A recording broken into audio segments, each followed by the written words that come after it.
시편 88편의 말씀은 절망 중에 서 있는 시편 기자가 하나님께 간구하고 기도하는 내용을 보이고 있습니다. 우리도 인생의 삶을 살아가다 보면 절망이라는 상황 앞에 설 때가 있습니다. 그 절망이라는 것은 우리 인생 가운데 희망이 보이지 않고 희망이 끊어져 버린 그런 상황을 우린 절망이라고 이야기를 합니다.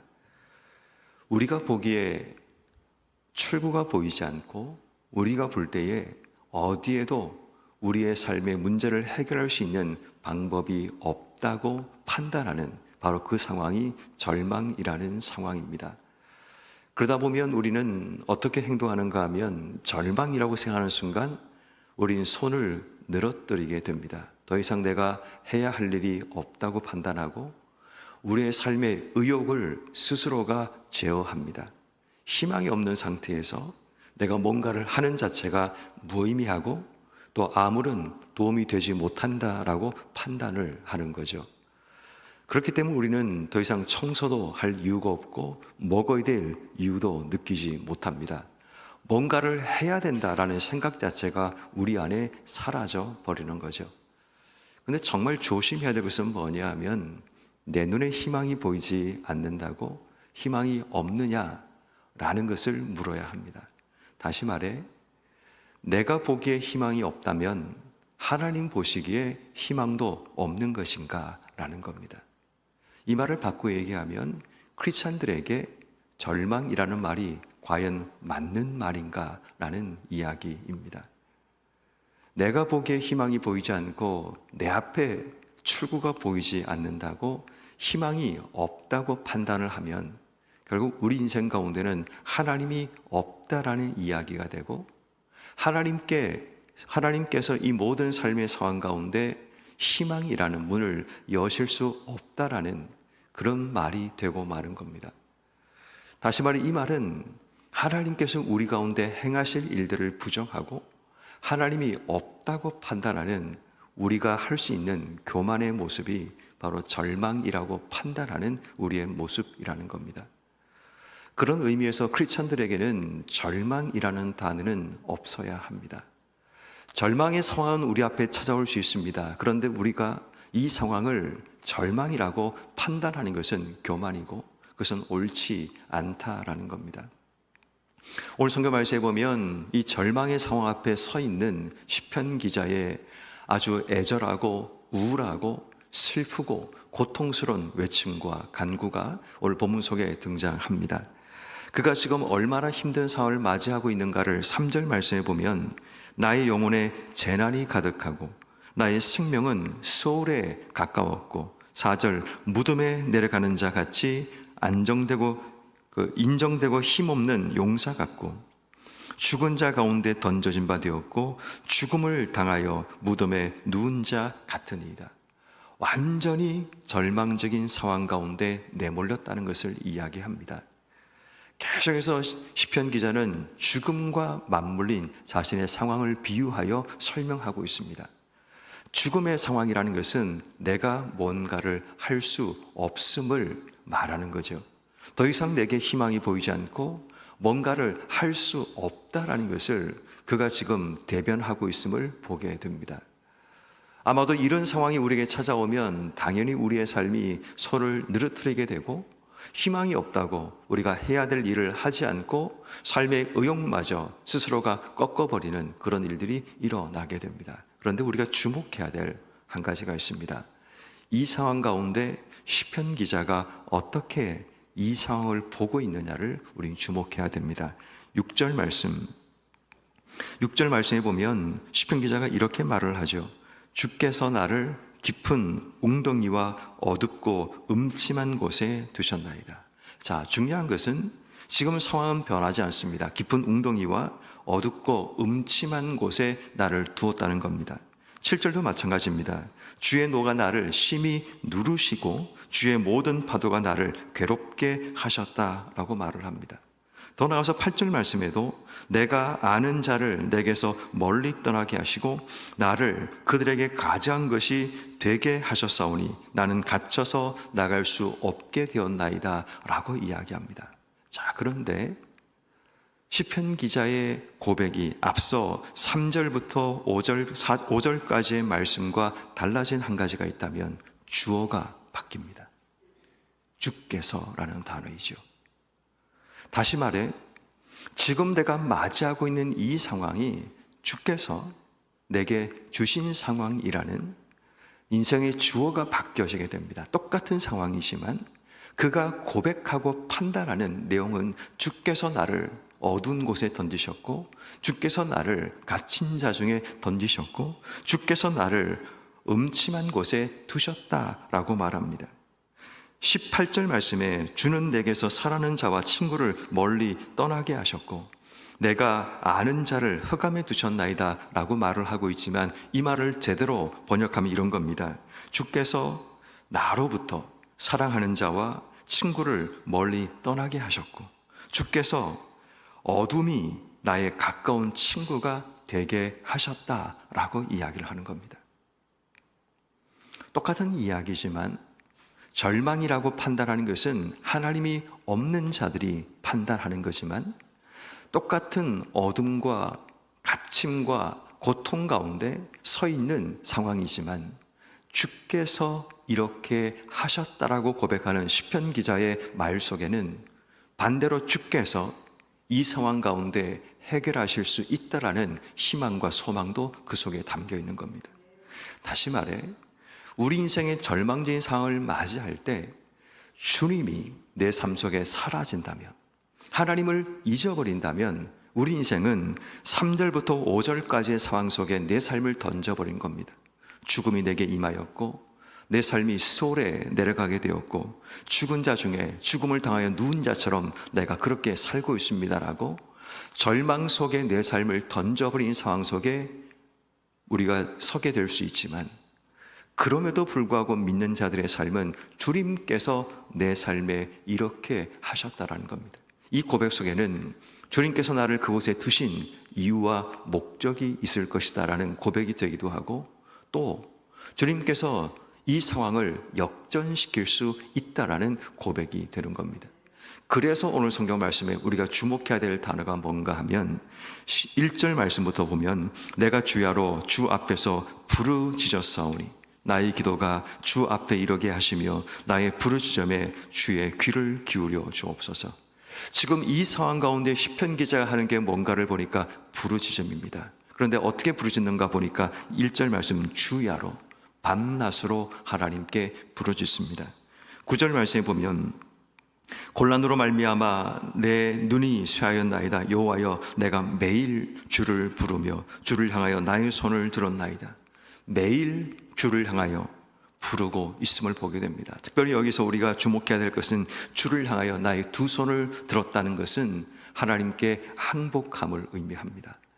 두 손을 든다는 것은 하나님께 완전한 위탁과 의탁의 의미가 그 속에 포함되어 있고 뿐만 아니라 내가 하나님께 항복합니다라는 그 의미도 있습니다. 지금 내 상황, 내 판단, 내 생각 하나님께 항복하겠습니다라는 그 의미가 두 손을 드는 이 말 속에 포함되어 있습니다. 13절 말씀에 보니까 여호와여 오직 내가 주께 부르짖었사오니 아침에 나의 기도가 주의 앞에 이르리이다. 이제는 하나님께 간구하는 것에서 소망으로 바뀌어지고 있음을 보게 됩니다. 절망적인 상황을 맞이했지만 시편 기자는 그 상황 가운데 하나님께 소망을 두기 시작하고 하나님께 부르짖는 가운데 하나님 주시는 소망을 붙들고 나가는 그러한 모습을 보게 됩니다. 여러분 우리 인생도 마찬가지입니다.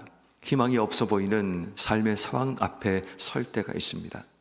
사방이 막혀 있고 내 삶의 모든 것이 어둠 가운데 덮여버린 그런 삶의 상황이 우리 앞에 있을 때 내가 스스로 판단해서 내가 보기에 죽음이다, 내가 보기에 어둠이다, 내가 보기에 절망이다라고 판단하는 것이 아니라 주께서 나를 던지셨고 주께서 나를 가두셨고 주께서 나를 떠나게 하셨고 주께서 내게서 이 흑암 중에 나를 두셨다라는 하나님이 인생의 주어로 고백하는 그 삶이 시작될 때 우리는 하나님께 부르짖고 간구할 수 있는 하나님의 사람이 될 수 있습니다. 그렇다면 오늘 이 말씀은 우리에게 무엇을, 어떤 삶을 우리에게 요구하시는 말씀일까요? 그 첫 번째는 여러분 인생에도 절망의 상황을 맞이할 때 내 스스로가 이것을 절망이라고 판단하지 않아야 합니다. 가장 우리의 삶 속에 쉽게 범할 수 있는 실수 가운데 한 가지가 지금 내게 주어진 상황이 힘들다고 어렵다고 절망이라고 판단하는 교만입니다. 제가 이 교만이라는 단어를 쓰는 이유는 하나님이 내 삶 속에 사라져버린 우리의 삶의 모습이 교만함으로 드러나기 때문입니다. 다시 말해 절망의 상황을 맞이할 때 우리가 해야 될 삶은 절망이라고 판단하는 것이 아니라 주님께서 내 인생의 주어가 되도록 우리의 삶의 상황을 바꾸어내야 합니다.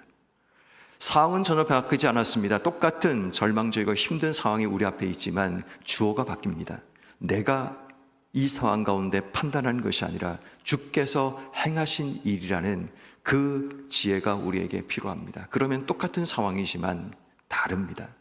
주님께서 나를 이곳으로 인도하셨으면, 나를 절망 중에 던지셨으면 주님께서 뜻한 목적이 계실 테고 주님께서 내 삶을 바꿀 수 있다라는 희망을 품게 되는 겁니다. 이것은 굉장히 중요한 인생의 팁입니다. 많은 사람들이 이 팁을 알지 못해서 절망적인 상황을 만나면 내가 하나님이 되어 판단하고 결정합니다. 희망이 없어. 더 이상 나에게는 소망이 없다고 그렇게 판단하며 손을 늘어뜨리고 절망 속에 잠식되어 살아가는 안타까움을 보게 됩니다. 절망이니까 살 이유가 없으니까 목숨도 끊는 겁니다. 절망이기 때문에 살 이유가 없으니까 어떤 것도 하지 않고 완전히 자기 삶을 던져버리는 삶이 시작되지만, 그러나 우리에게는 이 절망의 상황 속에 주께서 우리에게 행하신 일이라는 것을 고백하고 선포하는 지혜가 우리에게 필요합니다. 그러므로 우리의 삶에 절망의 상황을 만날 때 주께서 내 삶을 인도하신 바로 상황이라는 사실을 먼저 고백하는 이런 모두가 되기를 주의 이름으로 축원합니다. 그리고 두 번째 우리가 해야 될 일이 바로 하나님께 부르짖는 겁니다. 주께서 이 모든 일을 행하셨다면 우리의 기도는, 우리의 간구는 주님을 향해야 합니다. 오늘 시편 기자의 고백처럼 주야로 매일마다 하나님께 손을 들고 항복하며 하나님께 부르짖어야 합니다. 하나님께 부르짖고 기도하는 가운데 내 뜻을 걷고 주의 뜻을 바라보게 되고 주님께서 이끄실 일에 대한 기대와 소망으로 우리의 삶을 치워나가게 됩니다. 막연히 간구하던 인생이 13절 말씀처럼 그의 삶이 하나님께 소망을 두고 인생의 삶을 사는 삶으로 바뀌어지게 됩니다. 모두가 안 된다, 모두가 끝났다라고 얘기하는 상황이지만 내가 주님께 부르짖고 아침에 나의 기도가 주의 앞에 이르리라는 그런 소망 가운데 그의 삶이 바뀌어지는 모습을 보게 됩니다. 그러므로 우리의 기도도 이와 같아야 합니다.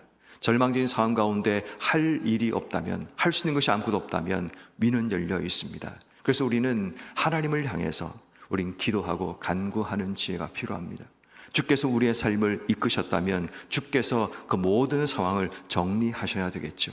그렇다면 우리가 할 수 있는 유일한 한 가지 통로는 하늘을 향해 하나님을 바라보고 주의 뜻이 우리의 삶 속에 이루어지기를, 주님께서 내 모든 삶을 인도해 주시기를 기도하는 것, 이것이 우리가 해야 될 두 번째 삶의 모습입니다. 그리고 마지막, 이 절망의 상황 가운데 오늘 우리는 1절 고백을 기억해야 됩니다. 오늘 본문 속에 전혀 등장하지 않는 한 단어가 등장하는데 1절, 여호와 내 구원의 하나님이여 라는 말입니다. 저는 이것이 오늘 본문을 관통하는 핵심적인 말씀이라고 생각을 합니다. 여호와 내 구원의 하나님이여. 여러분, 우리 인생 가운데 절망의 상황을 맞이할 때 우리가 가장 먼저 선포해야 될 중요한 우리의 신앙 고백은 여호와 내 구원의 하나님이여 라는 것입니다. 하나님만이 내 인생의 구원자가 되시고 내 삶의 구원을 만들어낼 수 있다라는 그 고백과 확신, 그 믿음이 우리로 하여금 여호와 내 구원의 하나님을 선포하고 고백하게 만드는 겁니다. 여호와 내 구원의 하나님께서 내 모든 상황을 바꿀 수 있고 여호와 내 구원의 하나님께서 이 상황 가운데 구원의 문을 내릴 수 있다라는 시편 기자의 고백을 우린 보게 됩니다. 그러면 절망의 상황이 더 이상 우리에게 문제가 되지 않습니다. 왜냐하면 주께서 내게 이 상황을 만들어내셨고 하나님만이 내 인생의 구원이 되심을 내가 믿고 고백한다면 이 상황은 하나님이 나를 단련하고 연단하고 더 강하게, 더 귀하게 주님이 쓰기 위한 방법과 통로임을 우리가 고백하게 되는 겁니다.